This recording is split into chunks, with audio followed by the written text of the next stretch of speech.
إن الحمد لله نحمده ونستعينه ونستغفره ونعوذ بالله من شرور أنفسنا ومن سيئات أعمالنا من يهده الله فلا مضل له ومن يضلل فلا هادي له وأشهد أن لا إله إلا الله وحده لا شريك له وأشهد أن محمدًا عبده ورسوله يا أيها الذين آمنوا اتقوا الله حق تقاته ولا تموتن إلا وأنتم مسلمون يا أيها الناس اتقوا ربكم الذي خلقكم من نفس واحدة وخلق منها زوجها وبث منهما رجالا كثيرا ونساء واتقوا الله الذي تساءلون به والأرحام إن الله كان عليكم رقيبا يا أيها الذين آمنوا اتقوا الله وقولوا قولا سديدا يصلح لكم أعمالكم ويغفر لكم ذنوبكم ومن يطع الله ورسوله فقد فاز فوزا عظيما أما بعد فإن خير الحديث كتاب الله وخير الهدي هدي محمد صلى الله عليه وسلم وشر الأمور محدثاتها وكل محدثة بدعة وكل بدعة ضلالة وكل ضلالة في النار أعوذ بالله السميع العليم من الشيطان الرجيم بسم الله الرحمن الرحيم إن الذين قالوا ربنا الله ثم استقاموا تتنزل عليهم الملائكة ألا تخافوا ولا تحزنوا وأبشروا بالجنة التي كنتم توعدون نحن أولياؤكم في الحياة الدنيا وفي الآخرة ولكم فيها ما تشتهي أنفسكم ولكم فيها ما تدعون نزلا من غفور رحيم وقال النبي صلى الله عليه وسلم قل آمنت بالله ثم استقم سبحانك لا علم لنا إلا ما علمتنا إنك أنت العليم الحكيم رب اشرح لي صدري ويسر لي أمري واحلل عقدة من لساني يفقهوا قولي رب زدني علما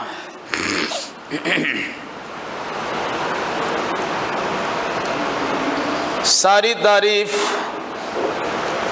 سارے جہان کے پالنہار اللہ رب ذوالجلال والاکرام کے لیے لائق و سزاوار ہے اور درود و سلام نازل ہو جملہ انبیاء کرام علیہم السلام پر خصوصاً احمد مجتبیٰ محمد مصطفیٰ صلی اللہ علیہ وسلم پر اللہم صلی علی محمد وعلی آل محمد کما صلیت علی ابراہیم وعلی آل ابراہیم انکا حمید مجید اللہم بارک علی محمد وعلی آل محمد کما بارکت علی ابراہیم وعلی آل ابراہیم انکا حمید مجید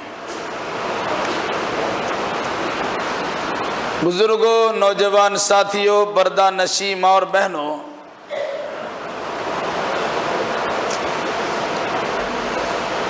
خطبہ مسنونہ کے بعد قرآن مقدس کی چند آیات کی تلاوت کی گئی ہے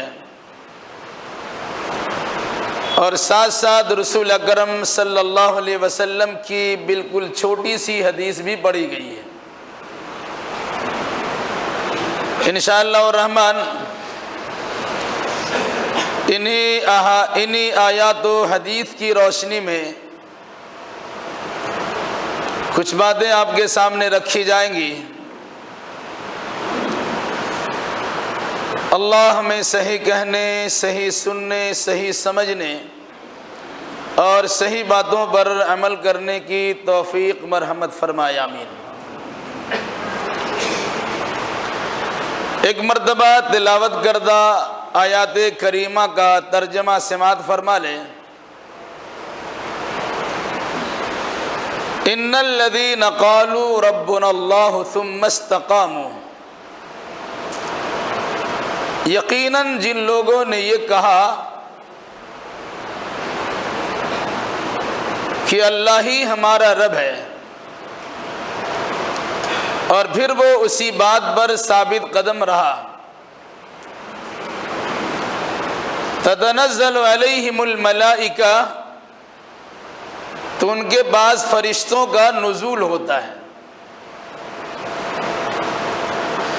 اللہ تخافوا ولا تحزنوا وابشروا بالجنۃ التي كنتم توعدون، اور فرشتے انہیں خوشخبری سناتے ہوئے کہتے ہیں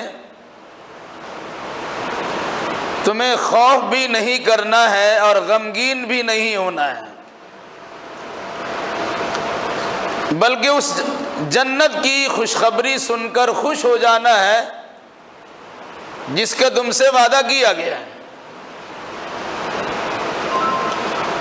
نحن اولیاؤکم فی الحیات الدنیا وفی الآخرہ، یہ فرشتے ان سے یہ بھی کہتے ہیں کہ ہم دنیاوی زندگی کے اندر بھی تمہارے ساتھ تھے اور آخرت بھی تمہارے ساتھ ہی رہیں گے۔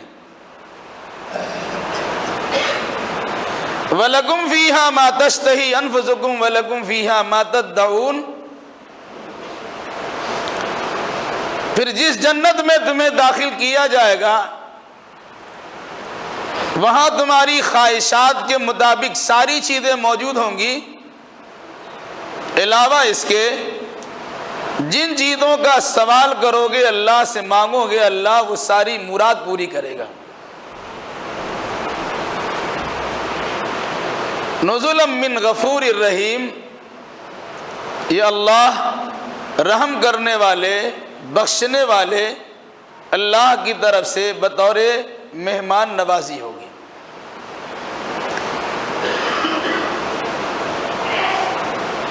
حدیث رسول کا ترجمہ بھی سماعت کر لیں۔ ایک صحابی رسول نے اللہ کے نبی صلی اللہ علیہ وسلم سے سوال کیا، مجھے کچھ ایسی باتیں بتلا دیجئے کہ جس کی سماعت کرنے کے بعد کسی اور سے کچھ پوچھنے کی مجھے ضرورت ہی نہ پڑے۔ تو اس کے جواب میں آپ نے فرمایا تھا قُلْ آمَنْتُ بِاللَّهِ ثُمَّ اسْتَقِمْ، کہو میں اللہ پر ایمان لے آیا ہوں اور پھر اسی پر ثابت قدم رہو۔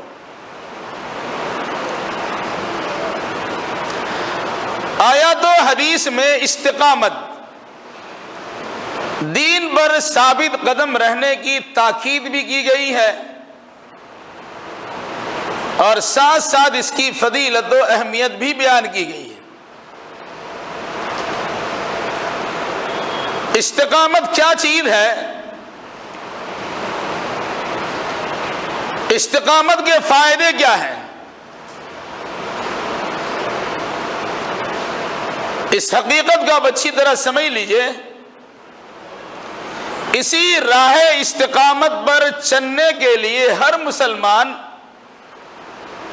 جو نماز پڑھتا ہے،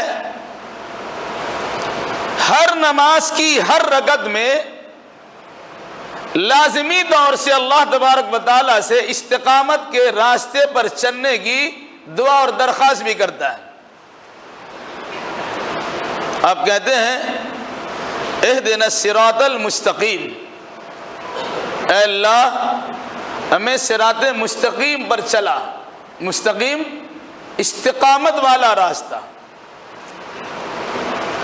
یہی وجہ ہے صراط مستقیم کی جو تشریح اس کے فوراً بعد کی گئی ہے وہ بھی آپ پڑھتے ہیں، اہدنا الصراط المستقیم صراط الذین انعمت علیہم، ان استقامت والوں کے راستے پر چلا کہ جن پر تو نے انعام کیا ہے۔ اے اللہ ہمیں ان نیکوکاروں کے راستے پر چلائے رکھنا جن پر تو نے انعام کیا ہے۔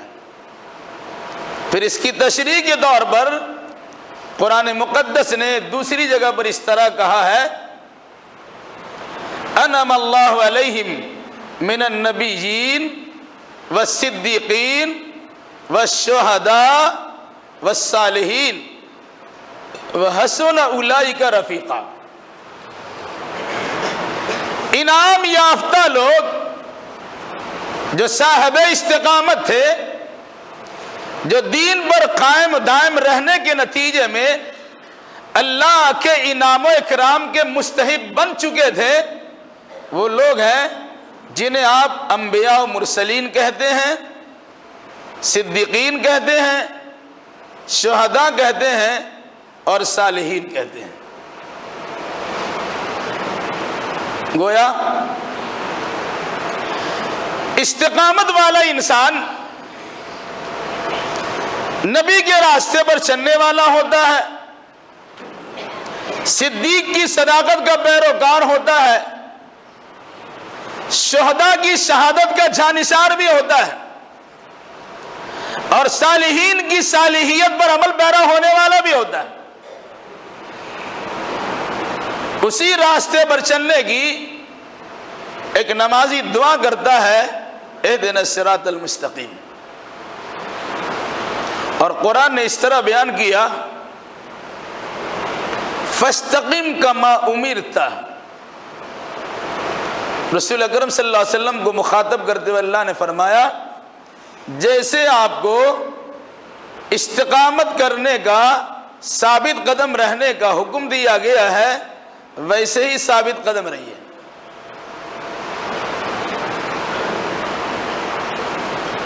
چنانچہ آپ دیکھیں گے قرآن مجید نے ایک طرف استقامت کی فضیلت کو بیان کیا ہے، دوسری جانب انبیاء و مرسلین کی تاریخ کو سنایا ہے، اور یہ بتایا انسان کو کہ انبیاء و مرسلین نے یہ مقام کیوں حاصل کیا ہے۔ وہ در حقیقت صراط مستقیم ہے، وہ در حقیقت صبر و استقامت کا راستہ ہے۔ استقامت قائم رہنے سے ہے، کسی چیز پر قائم رہنے کو، کسی چیز پر ٹھہرے رہنے کو استقامت کہا جاتا ہے۔ انسان غلطی پر بھی قائم رہتا ہے، بہت سے انسان درستگی پر بھی قائم رہتا ہے، ایک بری عادت بنائے رکھا ہے، مستقل اسی پر قائم ہے، چور چوری کرنے پر استقامت کرتا ہے، ڈکیت رہزنی کرنے پر استقامت کرتا ہے، الٹی سیدھی حرکتیں کرنے والا الٹی سیدھی حرکت پر استقامت کرتا ہے، جبکہ انبیاء مرسلین، صدیقین، شہداء و صالحین نیک راستے پر چلتا ہے، چلانے کی کوشش بھی کرتا ہے اور اس پر دائم و قائم و دائم بھی رہتا ہے۔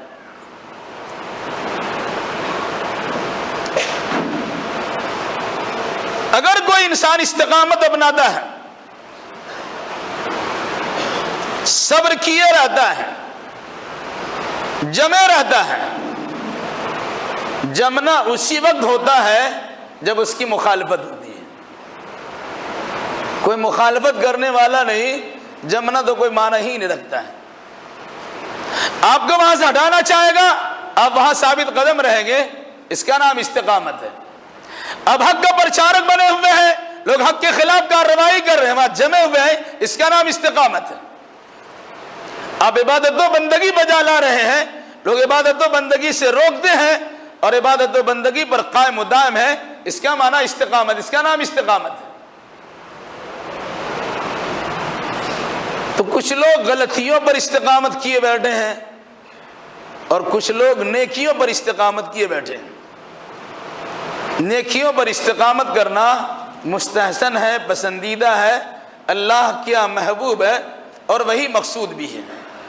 چنانچہ قرآن مجید میں اللہ تبارک و تعالیٰ نے انبیاء کی تاریخ کو بیان کیا ہے، صدیقین کی صداقت اور صدیقیت کا تذکرہ کیا ہے، شہیدوں کے جام شہادت کے نوش کرنے کے واقعہ کو بھی اجاگر کیا ہے، اور عام صالحین انسان کی صالحیت پر استقامت کیے رہنے کا تذکرہ بھی کیا ہے۔ ان الذین قالوا ربنا اللہ، جن لوگوں نے کہا کہ ہمارا رب اللہ ہے اور پھر اسی پر ثابت قدم رہا۔ لفظ رب پہ غور کیجئے گا، استقامت کا معنی سمجھ میں آ جائے گا۔ اللہ کی بہت ساری صفتیں ہیں، اللہ اور رحمان تو نام ہے، باقی صفاتی نام کم از کم 99 ضرور ہے۔ ان تمام صفاتی ناموں میں جو رب ہونے کی صفت ہے وہ اتنی بڑی صفت ہے کہ جس کا تذکرہ کیے بغیر چارہ نہیں ہوتا الحمدللہ رب العالمین کہنے کے نتیجے میں۔ ساری تعریف اللہ کے لیے جو سارے جہان کا رب ہے، رب پالنے والا، پرورش کرنے والا، نگہداشت نگرانی کرنے والا، دیکھ ریکھ کرنے والا، دور و نزدیک سے اپنی نگاہوں میں رکھنے والا، وہ رب ہوتا ہے۔ بے شمار مخلوقات اللہ تبارک و تعالیٰ کی ہیں، وہ اللہ کی گنتی میں ہے، اس کے شمار میں تو ہے، لیکن بندے اس کی گنتی نہیں کر پاتے۔ کس اللہ کی کس بندے کو کس چیز کی ضرورت ہوتی ہے اور کس وقت میں ضرورت ہوتی ہے اور کتنی ضرورت ہوتی ہے، وہ اللہ تبارک و تعالیٰ اسے بہم پہنچاتا ہے، تب وہ رب العالمین ہے۔ قرآن نے کیا کہا؟ ان الذین قالوا ربنا اللہ، جس نے کہا کہ ہمارا رب اللہ ہے، پھر اسی پر ثابت قدم رہا۔ اللہ کو رب ماننے والا اگر اللہ کی ربوبیت پہ ثابت قدم رہتا ہے تو دنیا اور آخرت میں اس کے بے شمار فوائد اور ثمرات و برکات کا تذکرہ قرآن مجید نے کیا ہے۔ شرط یہ ہے کہ اب اللہ کو رب مان لیجیے۔ کیسے مانے گا؟ صبح سے لے کے شام تک کاروبار میں لگے ہوئے ہیں، دکان کھولے ہیں، کوئی گراہک آپ کے پاس نہیں آیا، کہتے ہیں آج کوئی بہنی تک نہیں ہوئی ہے، پتہ نہیں کس کی نحوست لگی، کس کا منحوس چہرہ صبح ہم نے دیکھ لیا، کس نے ہمیں ٹوک دیا، کس نے ہمارے بارے میں کیا کارروائی کر دی وغیرہ ذالک۔ یہ اللہ کے رب ماننے کے عقیدے کے خلاف ہے۔ پیدا اللہ نے کیا ہے، روزی اللہ دیتا ہے۔ وما من دابۃ فی الارض الا علی اللہ رزقها، روئے زمین پر انسان ہی نہیں، جتنی بھی جاندار چیزیں ہیں ان تمام کی روزی رسانی کی ذمہ داری اللہ نے صرف اپنے پاس رکھی ہے۔ اللہ ہی روزی دیتا ہے۔ اگر آپ کو روزی مل رہی ہے تو یہ اللہ کی ربوبیت کا نتیجہ ہے۔ اللہ کی جانب سے اگر آپ کو شہرت مل رہی ہے تو انسان کی طرف سے نہیں، اللہ تبارک و تعالیٰ کی طرف سے نوازش ہے۔ اگر عزت آپ کو مل رہی ہے تو یہ اللہ تبارک و تعالیٰ کی کرم فرمائی ہے کہ اللہ نے عزت جیسی نعمت سے آپ کو نوازا ہے۔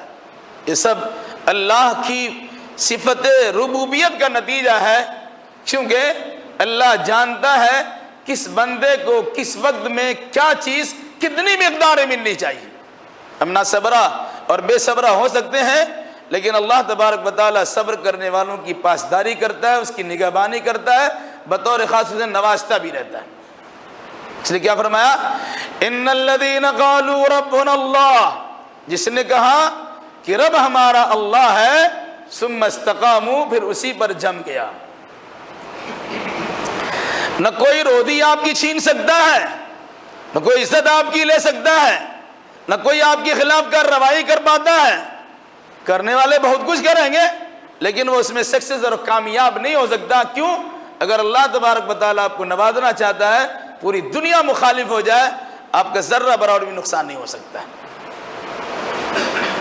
علاوہ اس کے جو انسان استقامت کرتا ہے، مصیبت آئی، پریشانی آئی، حالات خراب ہوئے، واویلا نہیں مچاتا، رونا دھونا نہیں کرتا، گریزاری نہیں کرتا، ایک دوسرے کے سامنے شکوہ شکایت نہیں کرتا، لوگوں سے اپنی الجھنوں کا پرچار نہیں کرتا، اپنی پریشانیوں کا تذکرہ نہیں کرتا، بلکہ صرف اللہ تبارک و تعالیٰ سے لو لگاتا ہے اور اسی سے دعا کرتا ہے اور ظاہری اسباب وسائل کو اپناتا ہے، حقیقت میں وہ انسان استقامت کرنے والا ہے، مستقیم ہے، استقامت کے راستے پر چلنے والا ہے، اللہ اسے بے شمار نعمتوں سے نوازتا ہے۔ کیسے؟ انبیاء مرسلین کا تذکرہ قرآن نے کیا ہے، اور اللہ کے نبی صلی اللہ علیہ وسلم پر ایمان لانے والے صحابہ کرام کا تذکرہ احادیث کی کتاب میں بڑے اچھے انداز میں مذکور ہے، لکھے ہوئے ہیں۔ 950 سال ایک نبی نے امت کو تبلیغ کی ہے، 50 کم 1000 سال، وہ بھی استقامت ہی ہے۔ جس قوم نے آپ کو دھکے دیا، گالیاں دی، مارا پیٹا، آپ کے خلاف کارروائیاں کی، نکلنے اور نکالنے کی دھمکیاں دی، ان تمام کے سامنے حضرت نوح علیہ السلام استقامت کا پہاڑ بن کے ثابت ہوئے، تو اللہ تبارک و تعالیٰ نے کشتی نوح عطا کیا، ان پر ایمان لانے والے افراد کو جمایا، اس پہ بٹھایا اور باقی سبوں کو غرقاب کر دیا۔ ابراہیم علیہ السلام کا تذکرہ سنتے سناتے ہیں، حجر قربانی کے موقع پر ان کے واقعات کو بار بار سنایا جاتا ہے۔ آخر یہ مقام ابراہیم علیہ السلام کو کیوں ملا، کیسے ملا؟ اس کی سب سے بڑی وجہ یہ ہے کہ انہوں نے دین کی خاطر اپنے باپ کو بھی چھوڑا، اپنی ماں کو بھی چھوڑا، اپنے کنبہ و خاندان کو بھی چھوڑا، اپنا علاقہ کو بھی چھوڑا، لیکن اللہ تو اس کے رسول اللہ تبارک و تعالیٰ کے فرمان کو نہیں چھوڑا، بلکہ اللہ کے احکام پر قائم و دام رہا، تب اللہ تبارک و تعالیٰ نے یہ مقام عطا کیا۔ آزمائشیں آئی، بے شمار آزمائشوں کا سامنا کرنا پڑا، ان تمام امتحانات میں کامیابی کے منازل کو طے کیا، تو اللہ تبارک و تعالیٰ نے یہ تمغہ دیا ہے، یہ سرخروئی کا، سرفرازی کا اعلیٰ مقام دیا ہے، انی جاعلک للناس اماما، اے ابراہیم میں دنیا کے سارے انسانوں کا امام اور پیشوا اور لیڈر تمہیں بنائے دیتا ہوں۔ اس سے بڑا مقام اور کیا ہو سکتا ہے؟ دنیا میں جتنے انبیاء مرسلین تشریف لائے، ان میں سب سے بڑا مقام محمد الرسول اللہ صلی اللہ علیہ وسلم کا ہے، لیکن ان سے کہا گیا انتبع ملت ابراہیم حنیفا، اے محمد صلی اللہ علیہ وسلم تمام جہان سے رشتہ ناتا توڑ لیجئے اور ابراہیم علیہ السلام کی ملت کی پیروی کیجئے۔ کتنا بڑا مقام، اندازہ لگا لیجئے، وہ استقامت کا نتیجہ تھا۔ حضرت موسیٰ علیہ السلام اولو العزم انبیاء میں سے ہیں، جلالی پیغمبر ہے، فرعون جیسے ظالم و جابر حکمراں کی آنکھوں میں آنکھیں ڈال کر اللہ کی وحدانیت کا پرچار کیا اور بنی اسرائیل کی غلامی سے نجات دلانے کے لیے باضابطہ زور ڈالا۔ زبردست مخالفتوں کا سامنا کرنا پڑا، جب استقامت کے پہاڑ بن گئے تو اللہ تبارک و تعالیٰ نے موسیٰ اور بنی اسرائیل کو نجات دے دیا اور فرعون اور فرعونیوں کو غرقاب کر دیا، ڈبو دیا۔ حضرت عیسیٰ علیہ السلام کا تذکرہ پڑھیں گے، ماں کے گود میں بولنے والا بچہ، یہودیوں کے ظلم و ستم کا شکار وہ بچہ، جب دین پر قائم و دائم رہا اور اللہ تبارک و تعالیٰ نے یہ اعلیٰ مقام عطا کیا کہ حضرت عیسیٰ علیہ السلام کو آسمان پہ بلا لیا اور یہودیوں کی ساری مخالفتیں بیکار کر دی گئی، خاک میں ملا دی گئی، وہ استقامت ہی کا نتیجہ تھا۔ پھر اللہ کے نبی صلی اللہ علیہ وسلم کا زمان آیا، 40 سالوں تک آپ نے بالکل بے داغ زندگی گزاری۔ جس دن آپ نے کہا قولوا لا الہ الا اللہ، کہو اللہ کے سوا عبادت کے لائق کوئی نہیں ہے، اسی دن لوگ آپ کے سخت مخالف ہو گئے، اور اتنی مخالفت کی گئی کہ آپ کا گویا جینا دوبھر کر دیا گیا، آپ کے راستے میں کانٹے ڈالے جاتے۔ الصادق الامین کہنے والے افراد آپ کو جھوٹا، شاعر، ساحر، جادوگر تک کہنا شروع کر دیا۔ امن و امان کی جگہ مسجد حرام میں اگر اللہ کی بندگی میں لگے رہتے تو ایسی حرکت بھی آپ کے ساتھ کی گئی، اونٹ کی اوجھڑی جو پیٹ کا بڑا سا حصہ ہوتا ہے، اللہ کے نبی صلی اللہ علیہ وسلم جب سجدے میں گئے آپ کی گردن پہ ڈال دیا، آپ اپنے اندر وہ طاقت نہیں پا رہے تھے کہ اس اونٹ کی اوجھڑی کو اٹھا کے پھینک دیں، لیکن استقامت کا حال یہ تھا، اسی حالت میں اللہ تبارک و تعالیٰ کو پکارتے رہے، اللہ اللہ کرتے رہے۔ آپ کے خلاف کارروائیاں کی گئی، آپ کو مارنے کی دھمکیاں ہی نہیں بلکہ سارے طریقے اپنا لیے گئے، وہ آپ کو جلا وطن بھی کر دیا گیا۔ وقتی طور سے نکلوانے والے افراد خوش تو ہوئے، لیکن چند ہی سالوں کے بعد جب اللہ کے نبی صلی اللہ علیہ وسلم اللہ کے فضل و کرم سے شاہانہ اور فاتحانہ شان سے مکہ المکرمہ میں داخل ہوئے، اس وقت کا عالم کا اندازہ لگائیے کتنا بڑا مقام ملا، اور کیسے کیسے جانی دشمن اور مخالفین آپ کے سامنے تھے، آپ نے سبوں کو بخش دیا۔ وہ استقامتی کا نتیجہ تھا۔ طائف کے بازار میں ان کے سرداروں کے پاس دعوت و تبلیغ کا فریضہ انجام دینے کے لیے اس نیت سے گئے تھے کہ مکہ کے لوگوں نے آپ کی بات نہیں سنی، شاید طائف کے لوگ سن لیں گے، اور یہ دونوں شہروں کا آپس میں بڑا اچھا تال میل ہے، یہاں کے نتیجے بات وہاں پہنچے گی، طائف سے مکہ تک بات آئے گی، پھر دونوں شہر کے لوگ ہمارے موافقین میں شامل ہو جائیں گے۔ لیکن وہاں کے لوگوں نے بھی آپ کی پذیرائی کرنے کے بجائے آپ کی خلاف ورزی کی، اوباشوں اور گنڈوں کو لگا دیا، مار مار کر آپ کے بدن کو لہولہان کر دیا گیا۔ اس موقع پر تاریخ میں یا حدیث میں روایتیں ملتی ہیں، دو پہاڑ کے ذمہ دار فرشتے آپ کی خدمت میں آتے ہیں، یا رسول اللہ کہیے ان دونوں پہاڑوں کو ٹکرا دیتے ہیں اور ان کے درمیان کی بستی کو چکنا چور کر دیتے ہیں۔ آپ نے کیا فرمایا؟ یہ لوگ ایمان نہیں لائے تو کیا ہوا؟ ان کی نسل ایمان لائے گی۔ یہ استقامت کا معاملہ تھا۔ علاوہ بھی اب کہ وہ تو نبی کی بات ہے، صحابہ کرام جو ابتدائی دور میں ایمان لائے تھے، حضرت خباب بن الارت ہو، حضرت سمیہ ہے، حضرت عمار بن یاسر ہے،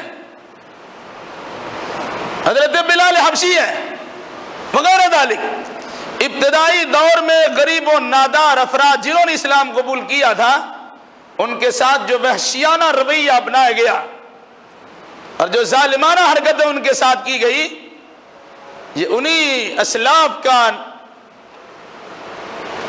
نصیبہ تھا کہ انہوں نے اللہ تبارک و تعالیٰ کے فضل و کرم سے ایمان کو بچایا، ایمان کا سودا نہیں کیا۔ آپ کو پتا ہے حضرت بلال کی گردن میں رسی باندھ کر جانوروں کی طرح کھسیٹا جاتا تھا، مکہ کی پتھریلی زمین پر پہاڑی علاقوں میں آپ کو کھسیٹا جاتا اور مارا اور پیٹا جاتا، یہ کہا جاتا ایمان سے پھر جاؤ تمہیں چھوڑ دیا جائے گا، لیکن ان کی زبان سے جملے نکلتے تھے، احد احد، اللہ ایک ہے، اللہ ایک ہے۔ اللہ کی الوہیت میں اور اللہ کی ربوبیت میں کسی کو شامل نہیں کر سکتا، وہی اللہ پیدا کیا ہے، اسی اللہ نے جان دی ہے، وہی اللہ حفاظت کرنے والا ہے، وہی اللہ ہمارا بول بالا کرنے والا ہے، اس ایک اللہ کے سوا ہمارا کوئی نہیں ہے۔ حالات بنے وہ غلام کالا کلوٹا انسان کو حضرت عمر ابن خطاب رضی اللہ عنہ جیسا انسان صرف ایمان کی بنیاد پہ کہتے تھے سیدنا بلال، یہ ہمارے سردار بلال ہے۔ حضرت خباب بن الارت انہیں مارا پیٹا جاتا، حضرت عمار بن یاسر، حضرت سمیہ، پورا قبیلہ پورا خاندان کا معاملہ ہے۔ آپ جب کبھی گزرتے ان ابتدائی دور کے مسلمانوں پر ظلم بربریت کا نشان آپ کو دکھایا جاتا تو آپ کیا کہتے؟ صبرن یا آل یاسر ان موعدک الجنہ، اے یاسر کی اولاد صبر کرو، تمہارا ٹھکانہ تو اللہ تبارک و تعالیٰ نے جنت تیار کر رکھی ہے۔ اسلام کے نام پر سب سے پہلی شہید ہونے والی ایک خاتون ہے، معلوم آپ کو، حضرت سمیہ رضی اللہ تعالی عنہ۔ ابو جہل کی برچھی سے انہیں جام شہادت نوش کرنا پڑا، کوئی جرم نہیں تھا سوائے اس کے کہ وہ ایمان لائی تھی اور محمد الرسول اللہ کا کلمہ پڑھ رہی تھی، اللہ کی وحدانیت کا پرچارک تھی اور رسول اللہ کی رسالت کی علمبردار بنی ہوئی تھی۔ آج ہمارا معاملہ کیا ہے؟ معمولی چیزوں میں ہم ایمان کا سودا کرتے ہیں۔ داڑھی اس لیے نہیں رکھتے کہ راستہ چلتے ہوئے ہم مسلمان شمار نہ کر لیا جائے اور ہماری گردن نہ مان دی جائے۔ اب اس طرح رہیں گے پتہ نہیں چلے گا مسلمان ہے کہ غیر مسلمان ہے، سمجھے گا ہماری طرح لوگ بنے ہوئے تھوڑے ان کو چھوڑ دیتے ہیں، یہ داڑھی والے تو مسلمان ہیں، یہ ٹوپی والے مسلمان ہیں، سیدھا سادہ لباس پہننے والے مسلمان ہیں۔ آپ وہ لباس نہیں اس لیے پہنتے ہیں کہ ہم چونکہ کاروبار کرتے ہیں، غیر مسلموں سے ہمارا ملنا جلنا ہوتا ہے، سفر بھی ہمارا ہوتا ہے، بہت سارے مقامات پر جانے ہونے ہوتے ہیں، آپ نے انہیں خدا بنا کے رکھا ہے، انہیں رب بنا کے رکھا ہے، نتیجے کے طور پر آپ کی کوئی سنوائی نہیں ہوتی، جس کو مار پڑنا ہوتی ہے پڑی آتی ہے۔ کیسا ایمان ہے؟ صحابہ نے ایمان قبول کیا، جان کا نذرانہ پیش کیا، صحابہ نے ایمان قبول کیا، مال کا نذرانہ پیش کیا، صحابہ نے ایمان قبول کیا، بیوی بچوں کا نذرانہ پیش کیا، صحابہ نے ایمان قبول کیا، زمین و جائیداد کا نذرانہ پیش کیا، تب وہ ایمان محفوظ رہا۔ آج دنیا میں مسلمان اپنے آپ کو مسلمان کہتے ہیں اور ان صحابہ کرام کا تذکرہ کرتے ہیں کہ یہ چیز ہمارے پاس نہیں ہے، وہی ایمان ہمارے پاس ہے، لیکن صبح مومن رہتے ہیں، شام کو کافر بنتے ہیں، شام کو مومن رہتے ہیں، صبح کافر بن جاتے ہیں۔ معمولی چیزوں میں چند ٹکوں پر ہمارا ایمان بکتا ہے اور اس میں خیانت کرتے ہیں، اس میں اس قسم کی حرکتیں کرتے ہیں جو ہمارے ایمان کے خلاف معاملہ ہو جاتا ہے۔ میرے بھائیوں، وہ کہاں استقامت؟ رمضان کے مہینے میں استقامت کے ساتھ آپ نے پورا مہینہ عبادت و بندگی کی ہے، رمضان کے بعد شتر بے مہار ہو گئے، ایسے جانور ہو گئے جس کے ناک میں لگام نہیں ہے، جس طرح کی طبیعت ہماری چاہ رہی ہے ویسی ہم حرکتیں کرتے ہیں، پھر بھی ہم مسلمان ہیں، باہر مسلمان۔ قرآن نے کیا کہا؟ ان الذين قالوا ربنا الله ثم استقاموا تتنزل عليهم الملائكة الا تخافوا ولا تحزنوا وابشروا بالجنة التي كنتم توعدون نحن اولياؤكم في الحياة الدنيا وفي الآخرة ولكم فيها ما تشتهي انفسكم ولكم فيها ما تدعون نزلا من غفور رحيم۔ ایک جملے پہ غور کریں اور استقامت حاصل کرنا چاہیں تو استقامت آپ کر سکتے ہیں، اب مستقیم بن سکتے ہیں۔ کیسے؟ ترجمہ پہ غور کر لیجئے۔ جنہوں نے کہا ہمارا رب اللہ ہے، پھر اس پر ثابت قدم رہے، ان کے پاس فرشتے آتے ہیں۔ کون انسان جس کے پاس فرشتہ آتا ہے بھائی؟ انبیاء کے پاس فرشتے آتے تھے، لیکن قرآن کی آیت بتلا رہی ہے دین پر ثابت قدم رہنے والے انسان کے پاس بھی فرشتے آتے ہیں، اور وہ فرشتے حفاظتی دستے ہوتے ہیں۔ تھوڑی سی شہرت ہوتی ہے، آدمی حکومت سے مطالبہ کرتا ہے ہماری جان کا خطرہ ہے، ہمیں حفاظتی دستہ دیا جائے، لیکن دائیں بائیں دو پولیس رہتے ہیں، نگہبانی کرنے کے لیے کچھ عملہ ان کے لگا دیے جاتے ہیں۔ آپ کو یقین ہوتا ہے یہ تو ہمارے آگے پیچھے ہے ہی، کوئی ہمارا کیا بگاڑ سکے گا، اور جب جان لینے کی نوبت آتی ہے تو اندرا گاندھی کی حالت کو دیکھ لیجیے، کون مارا ہے؟ فرشتے تو یہ حرکت نہیں کریں گے، وہ فرشتے اہل ایمان سے کہتے ہیں نحن اولیاؤکم فی الحیات الدنیا وفی الآخرہ۔ سنو، ایمان پر ثابت قدم رہنے کے نتیجے میں ہم اللہ کی جانب سے تمہیں خوشخبری بھی سناتے ہیں، تمہیں غم کرنے کی ضرورت نہیں ہے، خوف کھانے کی بھی حاجت نہیں ہے، بلکہ خوشخبری سن کے خوش ہو جاؤ کہ اللہ کی جانب سے جنت بھی ملنے والی ہے۔ اور رہا معاملہ لوگوں کی مخالفتوں کا، نحن اولیاؤکم فی الحیات الدنیا، دنیاوی زندگی میں تمہارے دوست ہیں، تمہارے قریبی ہیں، تمہارے حفاظت کرنے والے اللہ کی جانب سے مامور فرشتے ہیں، دنیا کی کوئی طاقت تمہیں نقصان نہیں پہنچا سکتی، اور مرنے کے بعد بھی ہم تمہارے ساتھ ہی رہیں گے۔ اگر ہمیں قرآن مقدس کی آیت پر یقین ہو تو ایمان پر ثابت قدم رہنے میں آسانی ہو سکتی ہے کہ جب فرشتے اللہ کی جانب سے ہماری حفاظت کے لیے مامور ہیں، دنیا کی کون سی طاقت ہے جو ہمیں نقصان پہنچا سکتی ہے؟ کیونکہ ایمان میں خامی ہے یا کمی ہے۔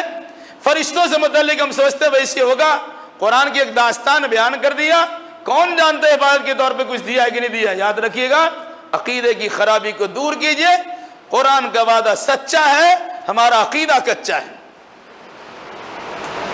جب اللہ نے کہا فرشتے لگا دیے جاتے ہیں اور فرشتے باضابطہ کہتے ہیں نحن اولیاؤکم فی الحیات الدنیا، دنیاوی زندگی میں ہم تمہارے دوست ہیں، کون ہے جو فرشتوں کا مقابلہ کر لے؟